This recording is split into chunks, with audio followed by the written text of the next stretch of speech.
We proudly welcome artist Samantha Sherry as our sponsor on the How to Love Lit podcast. Sam is a world-class artist specializing in animal portraits. We invite you to check out her work at samanthasherry.com. Tell her Christy and Garry sent you. Again, samanthasherry.com.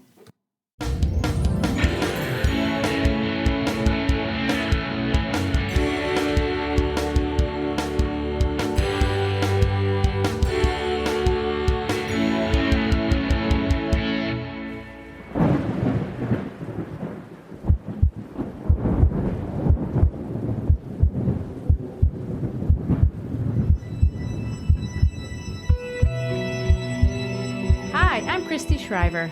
And I'm Garry Shriver, and this is the How to Love Lit podcast. This is our third episode discussing Mary Shelley and her masterpiece, Frankenstein. In episode 1, we basically talked about her life, as well as the title and the quote on the title page, and that's as far as we got. Episode 2, we discussed chapters 1 through 5, introduced the setting of Geneva and Ingolstadt, as well as some of the main ideas that we should be thinking about as we go through the book. We discussed Mary Shelley's interest in Rousseau's perspective on the nature of man and the role of education. We also discussed the role of science and the current events of the day as they played a role in her creation of the book. And finally, we discussed how Shelley used many of her personal experiences, including giving birth to children, as well as her postpartum depression, to develop roles and experiences of childbirth as it plays out in chapter 5 of the book, and as we shall see all the way to the very end. That's right. And although we got into chapter 5 a little, honestly, we didn't get very far. We left off where Victor makes the monster, then he turns and flees. So it's time to see what this noble, omniscient, ever-charming man does. Oh, my. Before we do, and I know we're going to try to cover a lot of ground today in the story, roughly chapters 5 through 16, I do want to ask a question.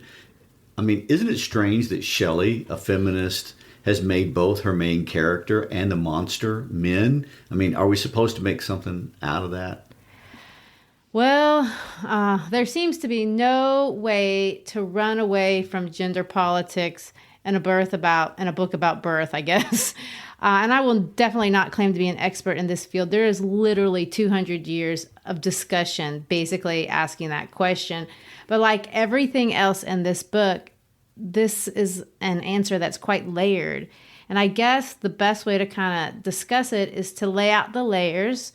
And just like Shelley would have wanted, let everyone make what they will of them. So, layer number 1, let's talk about nature. Because one thing to notice in the book is that nature is female. We think of Mother Nature being female, but what does that mean? Nature is called by female pronouns. Victor actually says, I pursued nature to her hiding places. As you read further into the book, it becomes evident. And this kind of female referencing of nature becomes more frequent, really. Another point to make is the connection between nature, femininity, and beauty. And there are a lot of beautiful descriptions of nature, truly beautiful. In fact, it kind of makes me want to go to see Mount Blanc in Scotland specifically. But in a sense, this too is a bit of a reflection of how Shelley kind of portrays this imbalance that exists in the world as it relates to sexes. So her female characters, let me just kind of flesh out my idea here, are always described by their physical attributes. Both Elizabeth and Justine, but not just them, but specifically them, they're portrayed as beautiful. And it's even strange that, Justine is about to die. Spoiler, that's going to happen. Shelley mentions how pretty she is. What an odd thing to say when you're discussing somebody's death. And we'll get back to that just in a minute. But if you look at the creation of the monster, he specifically tries to make it beautiful. He's very, very intentional about that. And what critics have said about this is that what Shelley is saying is that for men, or at least Victor, Garry, I'm not going to throw you in with I don't go under the bus this time? No. Well, he's trying to say maybe perhaps that he's trying to create a world of men, for men, where there's no need for a woman except for perhaps as an adornment or as an accessory. not as a full participant in life. And I guess you can see how well Shelley thinks of this worldview. It's kind of a bust from the beginning. Nature is not an adornment. Nature has a will. Nature is powerful. Nature is dominant, and she cannot be tamed. And you can say the exact same thing about women. Even if you subjugate her, as she saw playing out in the world she was literally living in. And this is where, at least for me, I remember that Shelley is still an 18-year-old girl in a very sexually charged, unhealthy relationship.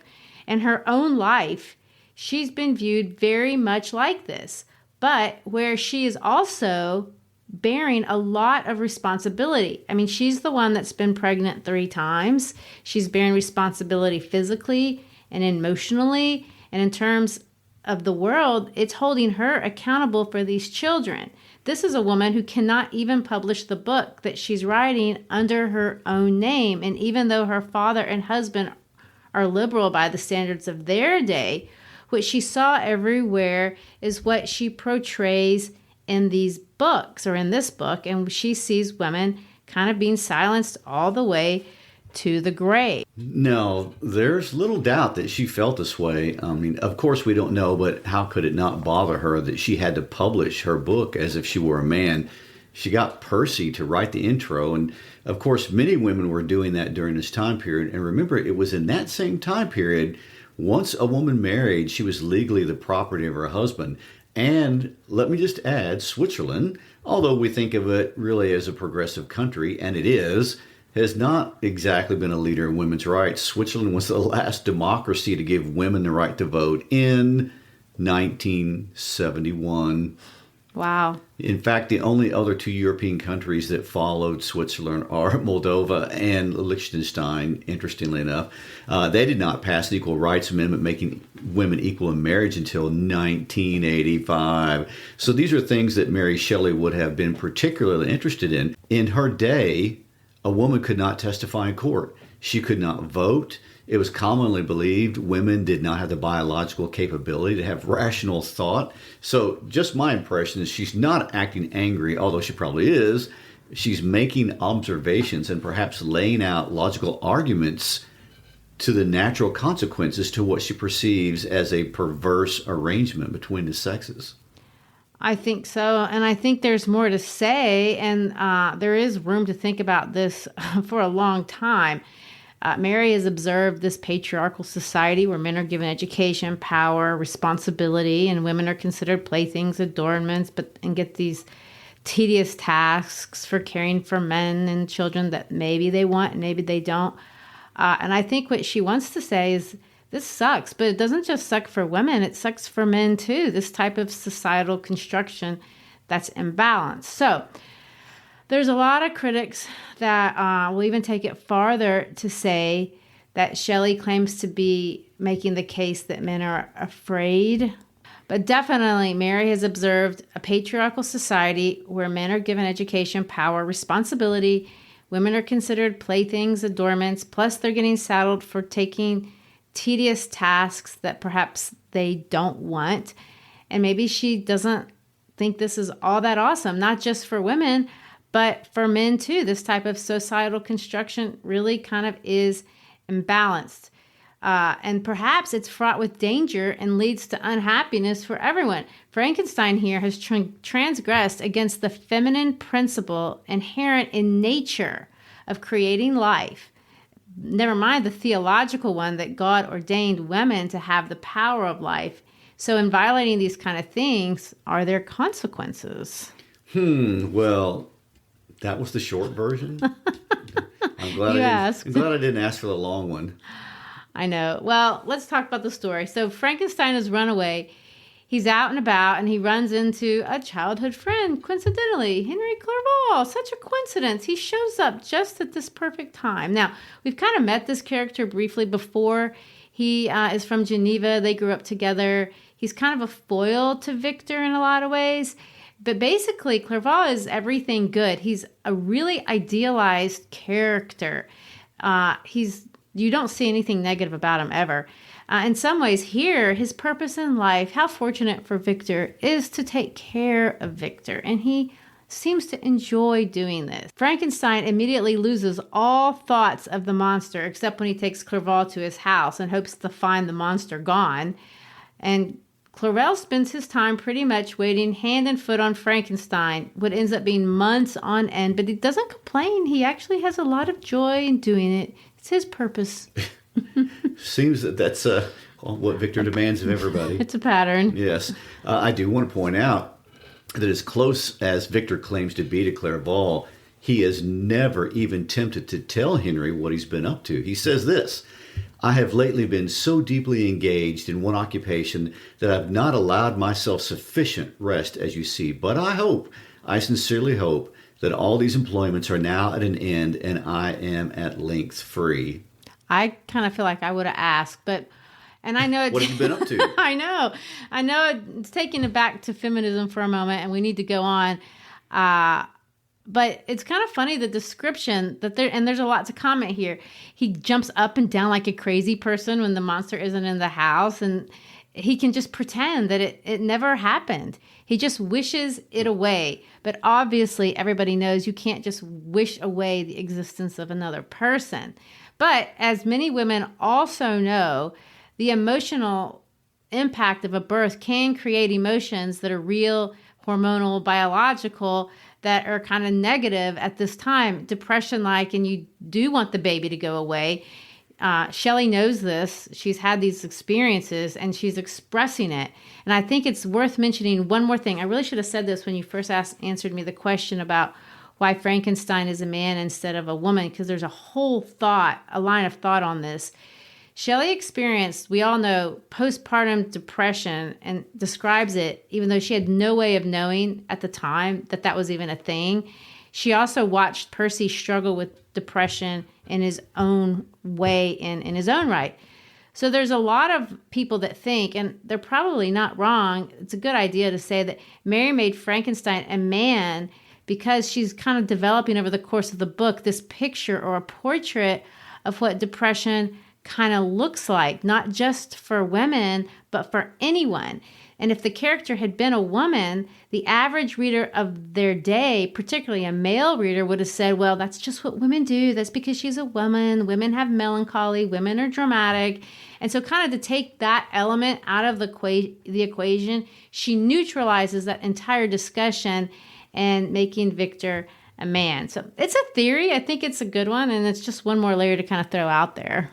Well, it is interesting because she had to have firsthand knowledge of depression, because page after page after page after page, she very eloquently describes what depression looks like, and in Frankenstein. And it affects everybody. It can. It does. And so in chapter 6 and 7, we see Shelley change the way she tells the story for a minute, and it falls at an interesting place in the story because for me, it's chapter 5 where I begin to question whether or not I trust the perspective of Victor. In the beginning of his college days, his behavior can be explained away, but in this chapter, his actions are undeniably questionable. For sure. And small confession. Personally, I have no problem making a rush to judgment on this guy. I have already decided at this point in the book, like, this guy's garbage, and I'm kind of happy to see in chapter 6 a break from his voice and hear the voice of Elizabeth, and then in chapter 7 his father, and both of these are through letters that they write. Elizabeth, of course, we're going to see, isn't a feminist, outspoken critic or anything like that. In a sense, she's really kind of the ideal woman of her day. She's beautiful, she's a wonderful caretaker, and she sees her role solely to provide for the other people, the other men in her life. To use kind of a cliched phrase, she really does kind of have a golden heart, a heart of gold. She also introduces us to this really sweet character, darling William. William is their little brother, and he seems pretty perfect too. As a reminder, that is also the name of her beautiful son in real life, who is somewhere between the ages of 1 and 2 when she writes the book. So Victor reads Elizabeth's letter and wants to finally write back. However, and I love this, The exertion of writing her a letter is taxing, and I quote, "It greatly fatigued me." He certainly doesn't come across as a very strong man or strong person at this point, but he manages to recover from his illness thanks to Clerval and even go on vacation. Life seems good for everyone, but that's just for 1 minute. And then letter number 2 comes along and it says, "William is dead." Elizabeth blames herself. But what is most important in my mind is that the murderer has left a mark. The print of the murderer's finger was on his neck. This seems to be enough to convince Victor to go home or so after 6 years, so he shows back up in Geneva. And again, we're going to see Shelley really kind of engaging those traditional conventions of horror, because part of this is kind of terrifying when you read it. Well, especially if you're reading this by candlelight, and especially if it's in England and raining, which is common. It's completely dark when he arrives. There's a storm, a violent storm. And of course, instead of going to his house, he's going to walk around in the dark. And let me read. "I perceived in the gloom a figure which stole from behind a clump of trees near me. I stood fixed, gazing intently. I could not be mistaken. A flash of lightning illuminated the object and discovered its shape plainly to me, its gigantic stature and the deformity of its aspect, more hideous than belongs to humanity, instantly informed me that it was the wretch, the filthy demon to whom I had given life. What did he there? Could he be? I shuddered at the conception of the murder of my brother. No sooner did that idea cross my imagination than I became convinced of its truth. My teeth chattered, and I was forced to lean against a tree for support. The figure passed me quickly, and I lost it in the gloom. Nothing in human shape could have destroyed that fair child. He was the murderer."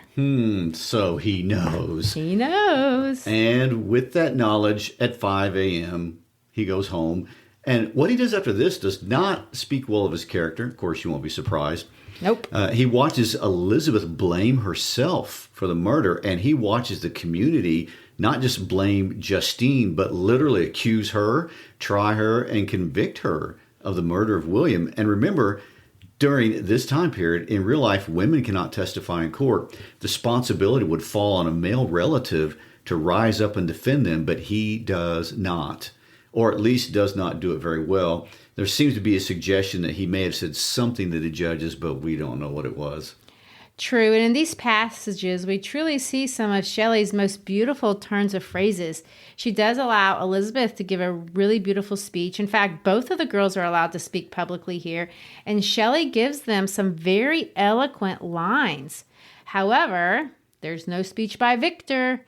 He owns in his conscience that he's responsible. He says things like, "But I, the true murderer, felt the never-dying worm alive in my bosom, which allowed of no hope or consolation." And later on he's going to say, "I beheld those I loved spend vain sorry upon the graves of William and Justine, the first hapless victims to my unhallowed arts."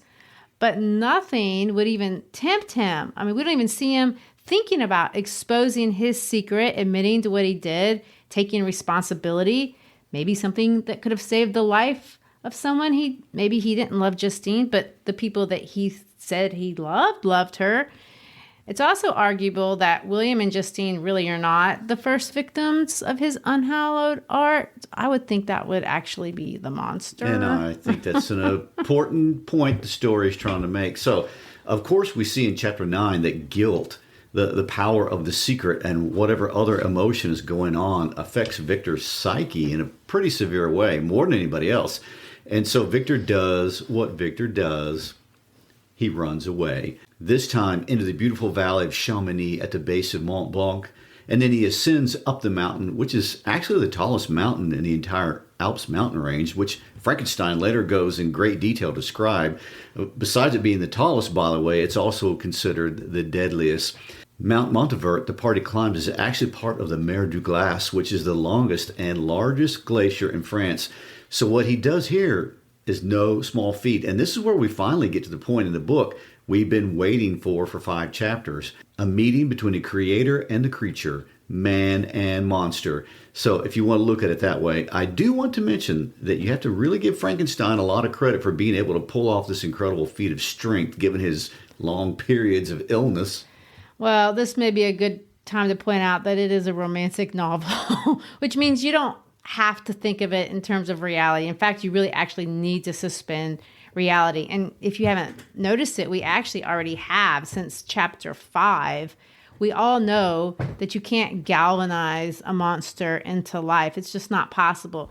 But we find ourselves easily suspending reality and allowing our imagination just to kind of sink into the world and let Shelley tell us what's possible and what's not. Yeah, that's true. And to Shelley's credit as a writer, it never feels awkward or strained to suspend judgment like that. Sometimes it can be very obvious in a story. I don't mind believing that the monster's real. I mean, it's not offensive to imagine a sick victor climbing to the top of the mountain. It's a little strange to hear the monster tell this very elaborate and very sophisticated story, but I find myself quickly accepting it, and I don't know how she does it. But anyway, we accept it because he gets to explain his side of the story. I completely agree, and especially at this point when we hear the monster talking, we just take everything at face value and enjoy the story because we really do want to get to hear from the monster. And I kind of like it, well, I kind of like to think of it this way, as a child meeting a parent or a parent meeting their child. And of course, Victor is overwhelmed with rage and hatred when he sees his child, and he gives it a name. He doesn't call it Frankenstein, by the way. He doesn't name it after himself. No. He says this: Devil, do you dare approach me? Do not you fear the fierce vengeance of my arm wrecked on your miserable head? Begone, vile insect. Or rather stay, that I may trample you to dust. And oh, that I could, with an extinction of your miserable existence, restore those victims whom you have so diabolically murdered. These are kind of really mean things to say. Kind of. Especially if it's your child, and Vile these are the insect, first devil. Words that you ever say to them. Mm-hmm. Let's kind of read the response. What does the monster say to this wonderful invitation to join our world? Well, let me quote the monster. Okay. He says, I expected this reception, said the demon. All men hate the wretched. How then must I be hated, who are miserable beyond all living things? Yet you, my creator, detest and spurn me, thy creature, of whom thou art bound by ties only dissoluble by the annihilation of one of us. You purpose to kill me. How dare you sport thus with life? Do your duty towards me, and I will do mine towards you and the rest of mankind. If you will comply with my conditions, I will leave them and you at peace. But if you refuse, I will glut the maw of death until it be satiated with the blood of your remaining friends. Abhorred monster, fiend that thou art, the tortures of hell are too mild a vengeance for thy crimes. Wretched devil, you reproach me with your creation. Come on, then, that I may extinguish the spark which I so negligently bestowed. And then, of course, Victor is going to jump on him like he could do something, and the monster just kind of pushes him away. He is 8 feet tall. Yeah. And he will say, be calm. I entreat you to hear me before you give vent to your hatred on my devoted head. Have I not suffered enough that you seek to increase my misery? Life, although it may only be an accumulation of anguish, is dear to me, and I will defend it. Remember, thou hast made me more powerful than thyself. My height is superior to thine, my joints more supple, but I will not be tempted to set myself in opposition to thee. I am thy creature, and I will be even mild and docile to my natural lord and king, if thou wilt also perform thy part, the which thou owest me. O Frankenstein, be not equitable to every other, and trample upon me alone, to whom thy justice and even thy clemency and affection is most due. Remember that I am thy creature. I ought to be thy Adam, but I am rather the fallen angel whom thou drivest from joy for no misdeed. Everywhere I see bliss from which I alone am irrevocably excluded. I was benevolent and good. Misery made me a fiend. Make me happy, and I shall again be virtuous. And of course, there is no way to read that and not be moved. Look at the emotional language as it's written. You're made to feel empathy for the monster. Victor's reactions or his actions or his voice is very hostile. The monster is reasonable and he makes sound arguments. Victor's just cruel and he absolutely rejects the monster at every point. He says, be gone. He says, we're enemies. Well, and of course, we're seeing Shelley go back to what we talked about last week. The question she is raising about the nature of man, is man good or is man evil? The monster clearly believes he was born good, but misery made him evil, and he says that much. And he further argues that Victor has the power to make him happy, and if he does make him happy, he'll go back to being good. So what are we supposed to make of this? I mean, can we trust the monster here? Well, this is the conversation, and that's the conversation we're going to take up for the rest of the book, and it's going to dominate our discussion, of course, next week. We're at the middle of the book, and this is the heart of the novel. What happens in chapters 11 through 16 is the third narrative sequence, and this is the one from the voice of the monster himself. He is going to fill us in on everything that happened to him during those 2 years where he's been neglected. This is the story within the story within the story. And this one takes us into the mind of this created being. So Shelley, in some sense, wants to challenge every one of us, her readers, and ask us to question what it is that we're actually made of. Maybe look inside the story within the story within the story of our own lives, in our own heads. Because just like the monster, everyone thinks of themselves as a good person. It doesn't even matter if you've done something as bad as killing another person, even if that person was completely innocent. And you have to ask, well, whose fault is it? And notice in this one instance, you can't blame the mother. There is no such thing. Just saying. He doesn't have a mother. But anyway, in all seriousness, this is this chronological revelation of the creation of this being. It's a rhetorical argument. I mean, he's making a point. He wants something. And this is the monster's thesis that we really don't get to until the very end of chapter 16. But what he's going to do is he's going to create a series of premises and conclusions. And if you follow the monster's logic and if you accept every one of his premises, you will absolutely have to agree with him on his conclusion. Well, he's going to start strong by saying, you accuse me of murder, but you want to murder me and wouldn't feel guilty about it. He says, listen to my story. I'm going to give you a choice. I can either be a good person and a good neighbor, or I'm going to ruin your life. It's all on you. And on that note, they go into the ice cave and they settle in. True. And there's really, I wish we could go through and kind of summarize everything that he says, because there's a lot going on, but we don't have time for that. So I do want to hit the high points. Mainly, when I read this, the one thing that I wanted to know is what happened immediately after the monster was created. And it is sad. He's born, he's abandoned, he tries to cover himself with clothes, but of course he's 8 feet tall, nothing fits, it's cold, and basically he sits down and cries. It's so sad. True. And from there, he just kind of makes his way wandering aimlessly with an oversized cloak of Victor's, I guess, until he finds people and food and eventually shelter and really begins to stalk a family. Oh yeah, the DeLacy family. And this is, again, where we got to suspend our reality because, of course, none of these things could have ever happened. But that doesn't matter. What we're supposed to see is that he finds this perfect, ideal family that Mary Shelley has created. And this is her vision, really, of what a functional family truly is. And it serves in some ways kind of to frame for the monster what being a good human being is. And in some ways, we're going to see what Shelley thinks a good family is, that's living in fellowship with each other in perfect harmony and have a healthy, supportive community.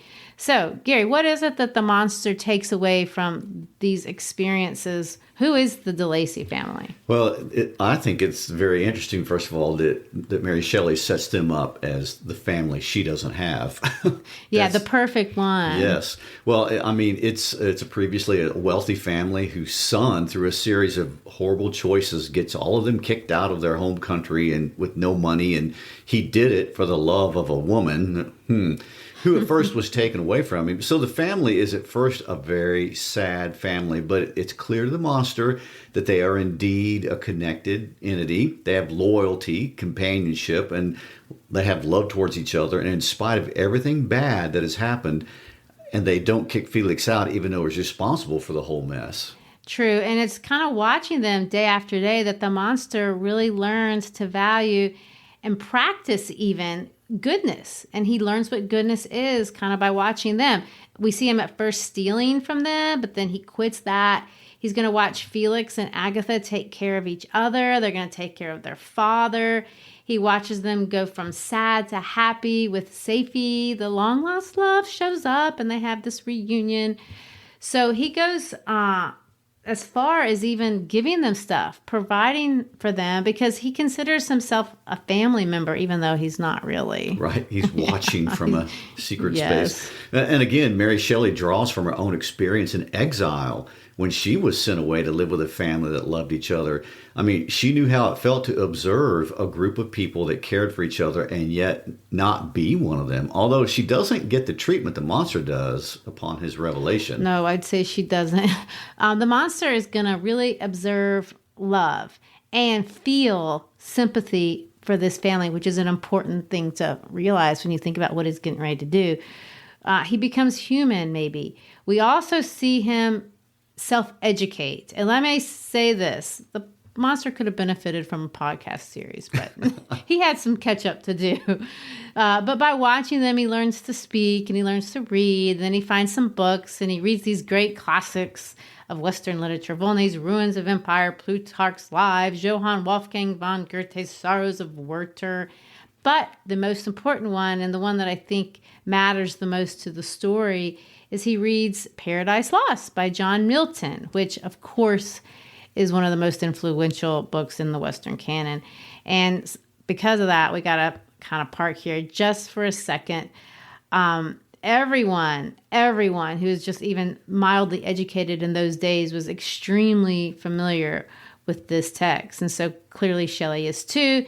And of course, everyone, even if you're not educated, is familiar with this story where Milton takes the epic poem. So Paradise Lost, if you're not familiar with it, is really about the struggle between God and Satan and the creation of man and woman.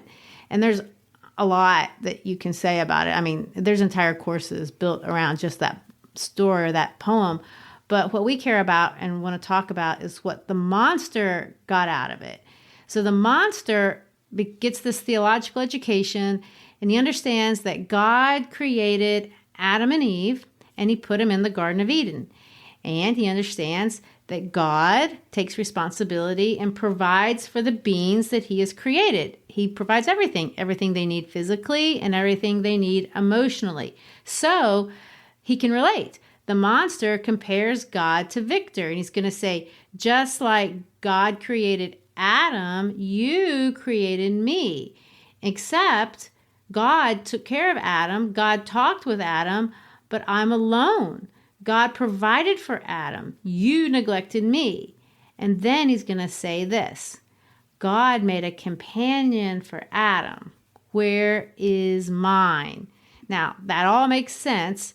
And then he's going to slide over, and we're going to see that he doesn't just identify with Adam in the story. The monster also identifies with Satan, and he calls himself, listen, he uses the language of the Bible, the fallen angel. So what we have is a creature. He is Adam and Satan. He is victim and aggressor. Now, that's pretty complex. It is. And she's 18. We I can never know. forget she's 18 when she's writing these ideas. I mean, and is this how he becomes evil? Because he's rejected by Victor? Well, he's not just rejected by Victor. We didn't finish telling the DeLacy story. So he's going to fall in love with the DeLacy family, then finally gets up the nerve to approach them and basically ask to be a part of their family. The father, who's blind, by the way, listens to him. He's sympathetic, but then the other family members walk in and they freak out just like everybody else. Just like Victor, they run away, they pack up, and they never come back. So this reaction convinces the monster that he's just absolutely incapable of relationships with people.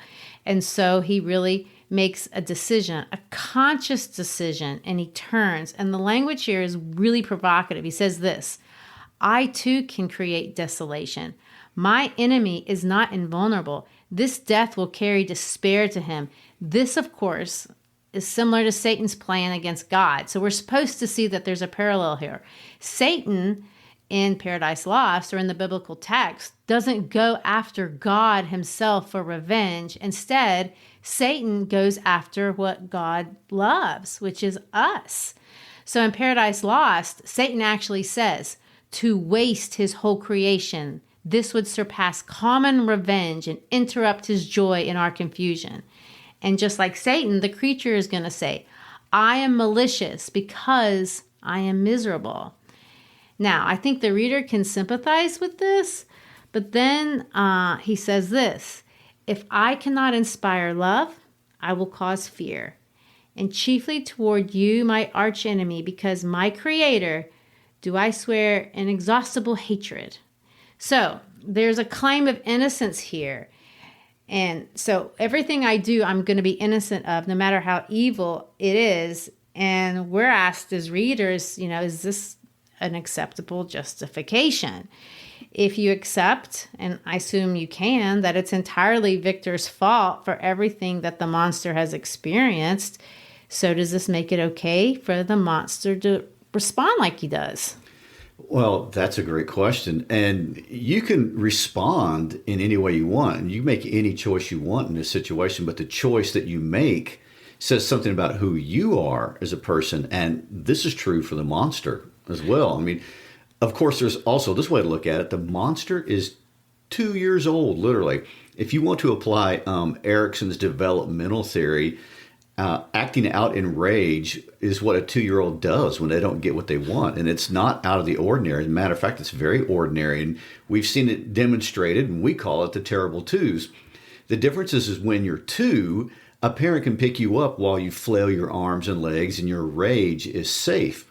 But when you're an 8-foot monster, not as easy. So anyway, and can we remember that Mary's own son, baby William, is less than 2 years old when she's writing this book? So there's little doubt she saw uncontrolled emotion running around the house while she penned the book. But that may be beside the point. Well, and it can be a both and. Yeah, the monster has to decide who he's going to be as a person, and the monster also has to manage a bunch of emotions. Everyone does. But the other question that I wanted to ask you, the mark on William's neck, he left it. What does that mean? That's a good question, because he does that again, and we do wonder why. At this point, however, we don't know yet that that's going to be a pattern, but we already have the obvious challenge to the noble savage idea. I mean, is the monster goodness made evil? I think Mary leaves room to suggest that the answer is both and not either or. Victor seems to be responsible, but the monster also has a choice, and he chooses to respond with evil. He's passing it forward instead of taking the much more difficult initiative to end it. That's another way of looking at it, and one many people choose. Well, there's one more thing to bring up, and I kind of think it's interesting, and it's also part of the monster story. We have to remember that this story is not just let me tell you what happened to me. It's rhetorical. He has a reason for telling the story, and the reason is he wants to persuade Victor to do something he knows Victor doesn't want to do. He wants Victor to create another monster. So if you want to take it back to Paradise Lost, you could say that in this narrative, Victor is again like Satan. And the point of the whole narrative is to seduce Victor to do something that now he would view as a violation of his conscience, or to use a Christian phrase, he wants Victor to sin again. Wow, so many things going on. And I want to say it for the umpteenth time. She's 18 years old, and she creates some of the most complex dialogue and storytelling. It's really amazing. So, well, there's obviously more to think and say about all that, but we're going to have to let it go for at least a week. So if you have a thought on that, send it our way. We'd love to hear from you. Keep up with us on our Instagram page. Keep up with us on our Facebook page. Check us out at howtolovelitpodcast.com. But even more important than that, tell your friends about our podcast. Thanks for being with us. Peace out.